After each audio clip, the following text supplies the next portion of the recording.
we start with macroeconomic data, and we'll also look at corporate earnings releases.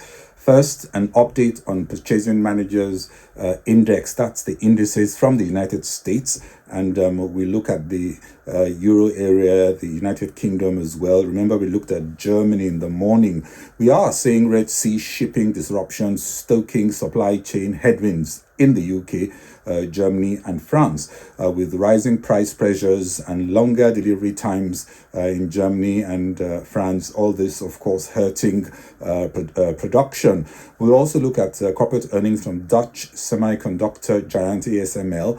Their shares spiked up after announcing a strong result, about 10% up as we speak. And in Nigeria, the central bank governor, Yemi Cardoso, in an unexpected guidance, said the naira is undervalued and sees inflation going down significantly this year. And we'll end with looking at global markets and some of the drivers impacting sentiment.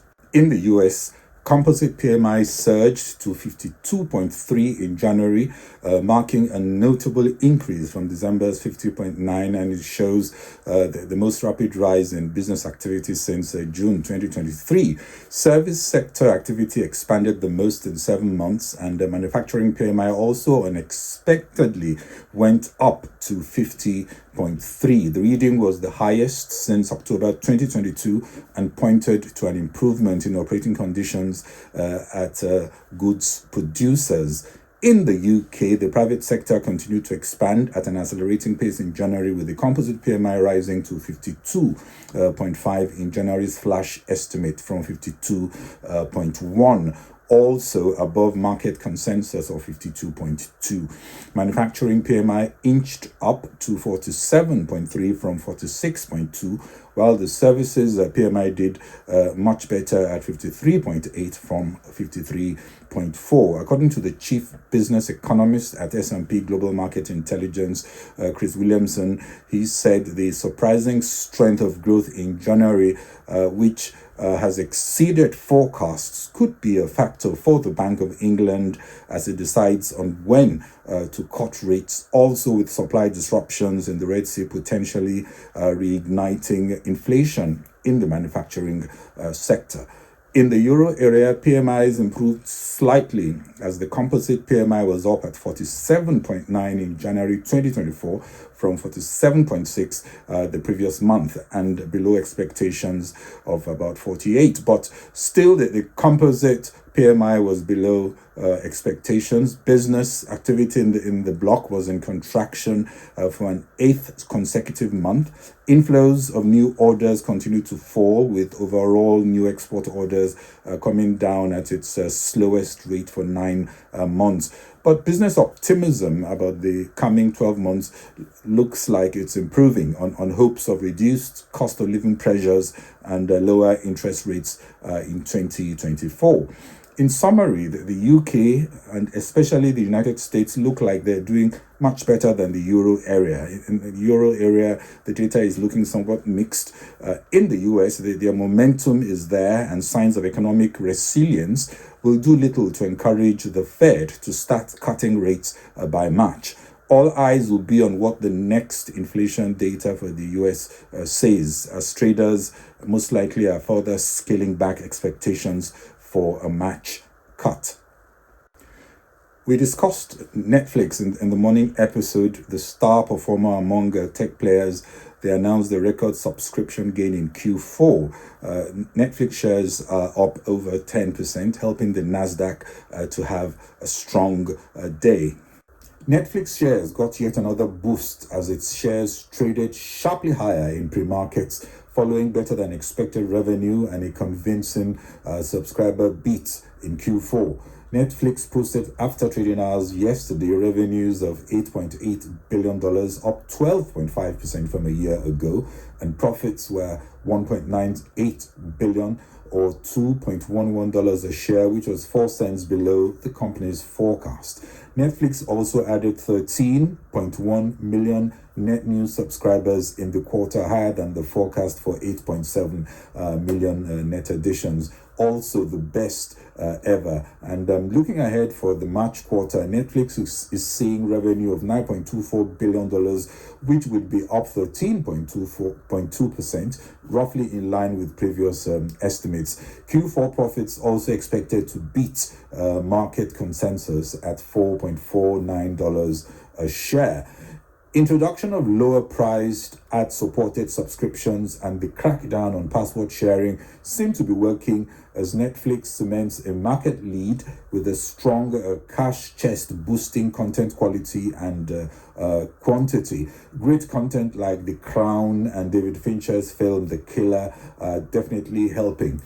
Netflix is also strengthening its position in the sports entertainment space. Earlier in the week, it announced a 10-year, $5 billion deal to house all world wrestling entertainment shows starting in January, including those outside the UK. Orders from ASML more than tripled last quarter from the previous 3 months, showing that parts of the semiconductor industry are coming back strong. The Dutch firm ASML, and one of the most important semiconductor equipment companies in the world, beat top and bottom line expectations, but said it forecasts a stagnant 2024. Full year revenue for 2023 also beat expectations and it was up 30% from the previous year. Indeed, increasing sales of lithography equipment to China made up 29% of total sales, just behind Taiwan's 30%. So there's a bit of a push from demand coming from China, helping that company ASML. In the morning episode, we also looked at a story on HR challenges faced by an Amazon warehouse in France. And still on staff matters, a French regulator announced that it had fined the manager of Amazon's large warehouses in France $34.7 million for excessive monitoring of its employees. The French Data Protection Authority, CNIL, said Amazon France Logistique gave employees scanners in order to record workplace tasks such as removing items from shelves and packing. And the data was then used to calculate staff productivity and periods of inactivity. More power is shifting to employees in the new normal as regulators step up in their role of looking after shareholders, including staff. People will also be playing a key role in the new technology assimilation of new areas like artificial intelligence. Amazon strongly disagrees, of course, with this fine and is preparing to appeal, saying that warehouse management systems are industry standard and necessary for ensuring safety, quality, and efficiency of operations, and was not used to monitor employees. The radar is now increasingly on what is the right and wrong way to manage performance, especially becoming increasingly difficult to prove poor performance and distinguish stars in a way that is appropriate.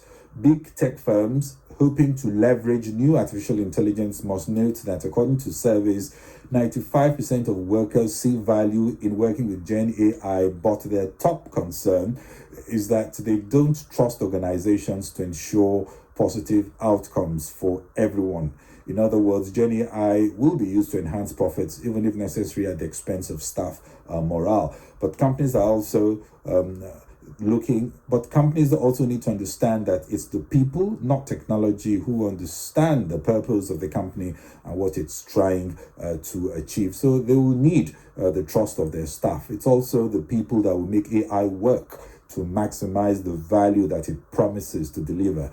Therefore, any automation or system that is used in a way that breeds discontent is like shooting oneself on the foot. The smartest companies will be engaging people more openly and are involving them in creation of these new tools, and also having a diversity in inputs, getting diversity in inputs to avoid replicating old bias in human decision making. Let's see how the Amazon appeal progresses. The Nigerian Central Bank Governor, Olayemi Cardoso, has said in an event today hosted by the Nigerian Economic Summit Group that inflation will moderate this year, also describing the naira currency as undervalued. The Apex Bank, according to him, will expedite genuine price discovery in the near term. Of late, the difference as more activity is happening on the street between the official and the parallel markets for foreign exchange seems to be expanding, with demand for FX exceeding availability. The currency has fallen about 50% against the dollar since relaxing Nigeria's FX regime shortly after President Tinubu took office in May. We now seem to be going into an era of capital controls, which will not delight investors. Cardoso also added that the CBN's targeting policy aims to bring inflation down to 21.4%. In his address, he expressed confidence that decreasing inflation in 2024 will potentially lead to lower policy rates, and that, of course, will stimulate investment. In the short term, the Monetary Policy Committee, when they meet in February, may still need to tighten. Analysts are expecting sharply higher rates at the next MPC, having kept rates on hold for 6 months despite rising inflation. Analysts also see Nigerian inflation more driven by supply issues, insecurity, and an array of bottlenecks, factors that the central bank may not be able to do much about. Coordination with the fiscal side is, of course, crucial to see inflation go down. Base effects will also help to depress the inflation print, but 21.4% in 2024 may be somewhat optimistic given where we are and pressures on the naira, of course, with all the FX shortages. And in closing, we will look again at global markets. European markets were higher as the preliminary purchasing managers index data showed slightly improved activity in the Eurozone in January. US stocks also still rising.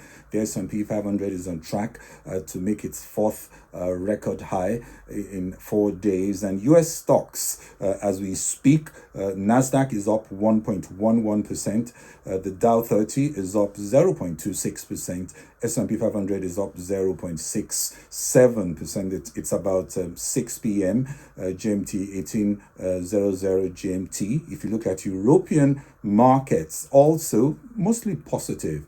We see the FTSE, that's the FTSE 250 up 0.94%, FTSE 100, that's the UK index, also up 0.56%. The German DAX is up 1.58%. CAC 40, that's the French index, also up 0.91%. If you look at the Asia Pacific indices, mostly also positive. Nikkei, however, is down 0.8%. That's the Japanese index. But the Hong Kong Hang Seng closed up 3.56%. There's a sense that some support is going to be coming from the Chinese government. Shanghai Composites, that's the Chinese index, also up 1.8%. Shenzhen also up 1%.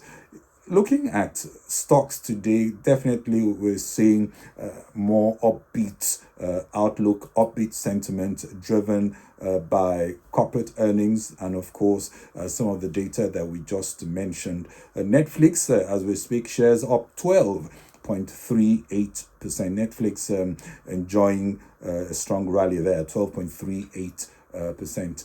Well, that's it from me today. This is Bode Oshosami, and thank you for watching.